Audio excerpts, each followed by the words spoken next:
Živijo in en lep pozdrav iz našega duhovnega ateljeja Potovanje duše. Jaz sem Kristi Žmahar in danes sem imela v tem čudovitem prostoru en tečaj in skupino smo padli v eno tako zanimivo debato in sem rekla, to je pa dejansko tako zelo dobro vprašanje, ki je prišlo na plano, da bi bilo definitivno vredno tudi posneti neko video vsebino, zaradi tega, ker to vprašanje imate seveda tudi mnogi izmed vas. In sicer se je šlo za vprašanje, kjer se ljudje, ki duhovno rastejo, sprašujejo sledeče. Vkolikor duhovno rastem, ali potem res ne smem nikoli več biti jezen, jezna? Skratka, v današnji moderni dobi in v seveda poplavi vseh teh informacij, ki so na voljo na internetu in tako naprej, velikrat vlada prepričanje, da ko duhovno rasteš, si potem ti miren, skuliran človek, nikoli se ne razjeziš, nikoli ni v bistvu neki tazga, da ti kaj ni prav in tako naprej. Ok, in zdaj bi jaz rada z nekim malo bolj globim znanjem, pa še nekaj vam bom pokazala, bi rada raztolmačila, ali vse to drži. Namreč, ker vsi ti ljudje, ki seveda se pri meni učijo in rastejo, recimo vsakdaj, ki razjezijo, pa komu kaj rečejo, in takrat prejmejo očitek. Ja, ne hodiš ti na meditacije, ti bi pa ja mogla biti mirna pa skulirana. Jaz mislim, da ste tudi vi, ki ste na drugi strani velikrat to slišali, to pomeni, vi hodite na meditacije, vi hodite na tečaje, vi berete duhovne knjige in vi ste zdaj neko perfektno bitje, ki mora biti ves čas v zenu in mirni in skulirani in tako naprej. Ali je to res, da morate taki biti, oziroma kaj je cela resnica glede tega zadnje, ali vam mogoče ne gre za to, ker taki niste. Jaz bom seveda govorila čist direktno in čist iskreno. Zdaj pa, da bi najprej razumeli odgovor na to, morate najprej razumeti sploh duhovno energijo in kaj pomeni duhovna rast, ko predno bomo prišli do tega odgovora, si bomo najprej odgovorili še to. Najprej čist logiko poglejmo, kaj je to duhovna energija. Duhovna energija je energija vsega, kar je. Vsega, kar obstaja, je večna, je neuničljiva in niče ne omejuje. To je tudi tisto, kar smo mi v nek 3D omejen svet prišli spoznavati, moč te neomejenosti. To pomeni, duhovna energija, če bi jo najlažje nekako človeško razložila, pravi, je vse, kar je. Težko je predstavljati si, kaj pomeni ta princip biti vse, kar je in tako naprej, ampak probite si nekako tako naslikati v glavi. To pomeni, če je duhovna energija vse, kar je vseobsegujoča, je neskončna, je večna in tako naprej, pomeni, da z duhovno rastjo mi hočemo priti do teh nekih takih resnic. Biti vse, kar je, imeti široko zavedanje, biti večplastno bitje, ki se zaveda, da ni ozkogledno, da ni omejeno. Torej, pri duhovnem zavedanju se gre za širino zavedanja, ozavestiti, biti prisoten z vsem, kar je. No, zdaj pa pogledajte, kako gre pa to s principi. Zdaj vam bom pa nekaj pokazala, kako gre to sploh skupaj s principi, ki jo probajo učiti oziroma te ljudje odlagati na ljudi, ki duhovno rastejo in se trudijo širiti zavedanje in vedno več stvari dojemati v širini, da je več kot ena resnica, da je več plasti njih, da je vse, kar je. Zdaj si pa predstavljate, kako zdaj take neke reakcije, pa taki neki stavki delajo oziroma vplivajo na ljudi. Tole je škatla, neka taka skrinjica in to zdaj predstavlja, ne vem, recimo, da duhovno rast. Imamo skrinjico in zdaj pogledajte, noter so barvice. In zdaj s takimi stavki ljudje prihajajo in komentirajo nekoga, ki duhovno raste in komentirajo duhovnost. In to zdaj zgleda takole. Ko si duhoven, si prijazen. Ko si duhoven, si sočuten. Ko si duhoven, se ne smeš razjeziti. Ko si duhoven, si miren. Ko si duhoven, sprejemaš vse. In tako naprej, veliko barvic je, ne bomo šli čez vse. Skratka, to so zdaj vsa ta prepričanja o duhovnosti, ampak to je še vedno skrinjica, ki jo lahko zaprem in barvice v njej so ujete. Razumete? Taka prepričanja v duhovnosti niso naredila čist nič boljš, kakor mnogi sistemi, ki so nam hoteli pokazati samo eno resnico. To pomeni, te barvice tukaj noter govorijo o tem, da si, ko si duhoven, si samo prijazen, si samo sočuten, si samo to in nič drugega ne moreš biti. Kar pomeni, da si ujet v nek sistem, v neko skrinjico. Jaz za vas ne vem, ampak jaz v življenju nočem biti ujeta. Ne v skrinjici, ne v čemerkoli drugem. To pomeni, da so taka prepričanja in tako gledanje na duhovnost naredila točno tole. Točno tole so naredila, dragi moji.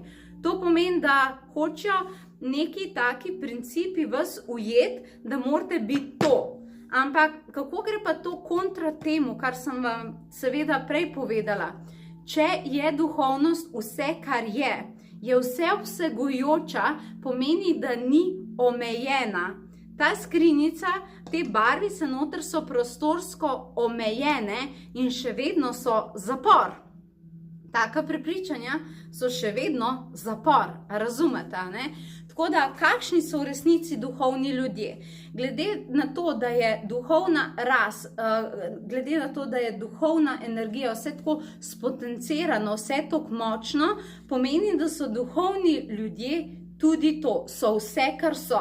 So jezni, so veseli, so sočutni in so zoprni. Ja, razumete, so vse, kar je.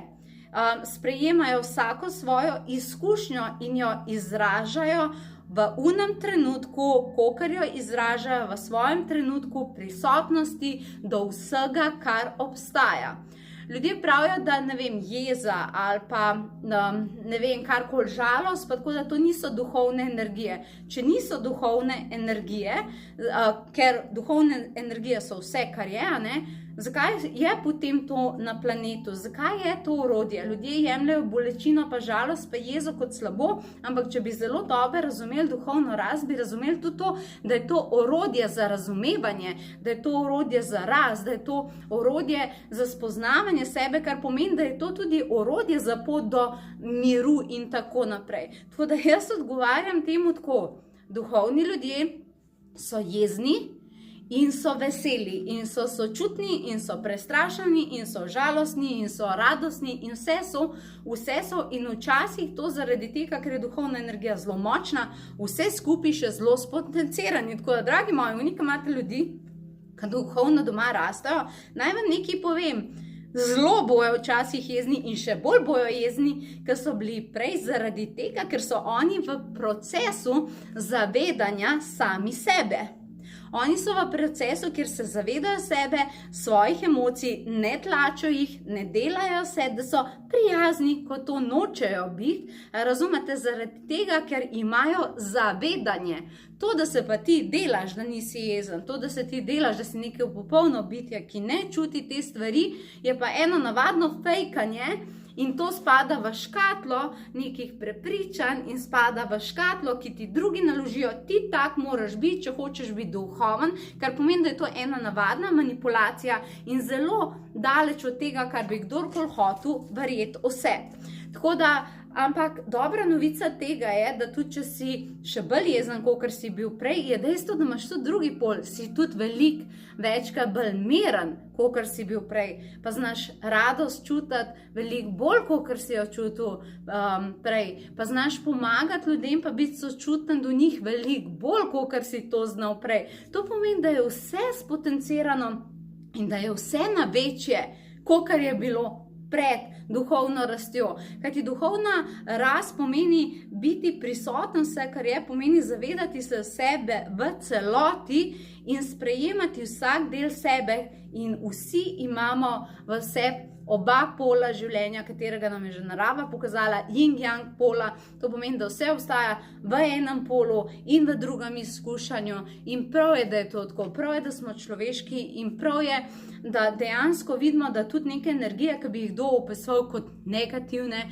ali jeza, ali bolečina, da je to za nas priložnost, da se še bolj razumemo, da še bolj rastemo, da smo še bolj pomirjeni sami sabo. In jaz ne razumem, zakaj bi se kdorkoli zaradi tega hotel slabo počutiti.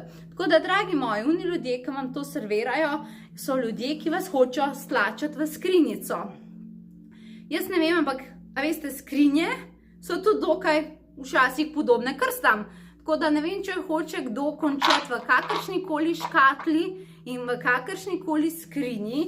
Tako da se ne sekirajte, zaradi tega, ker te ljudje, ki vam to rečejo, dejansko črpajo samo iz enega pola duhovnosti, katero so jim malo na širše predstavili. Duhovni ljudje so to pa to pa to, ampak se je to zelo ozkogledno predstavilo in tja not vas hočejo te ljudje, ki vam to komentirajo v smer in spet vam hoče dati neke okvirčke, ki bi vi mogli zadovoljevati, zato da bi se oni počutili dobro glede tega vašega odziva, pa kakorkoli že, ampak vi ste, kdor ste in vaša duhovnost je vse, kar je. Zdaj, ali ljudje to sprejmejo, ali ne sprejmejo, ne bomo vsi ves čas sprejemali pač vse. Meni tudi rečejo, ja, vi duhovni učitelji, vi morate pa vedno vse sprejemati. Figo, migo, jaz ne sprejemam vsega. Meni, če nekdo reče, da hoče mučiti živali, pa tako naprej, hitro zaključil pri meni. Ampak razumete, to je nekaj, kar pač je moj princip, so moja načela, so moje vrednote in jaz jih bom zelo spoštovala, zaradi tega, ker se zavedam, imam tako ljubezen do živali in imam pravico, da sem, kdor sem. Sem zelo velikrat sočutna, zelo velikrat sem vesela, zelo velikrat imam rada ljudi, včasih mi gre pa vse skupaj tudi na živce, včasih rabim čas za sebe in nisem vedno, dobre volje, wow, ne boste verjeli, tako pač je, ampak ko se zavedam tega, se zavem in se mi to vklopi, ko potrebujem čas zase, ko potrebujem se usmeriti in reči, zdaj je čas za Kristi in to je samo neka informacija, ki v tistem trenutku komunicira z mano in mi hoče to povedati, nič pa ne pove o tem, a jaz potem nisem duhovni človek, ker verjemite sem, totalna faca sem, ok? Tako upam, da se zdaj, dragi moji, počute boljš.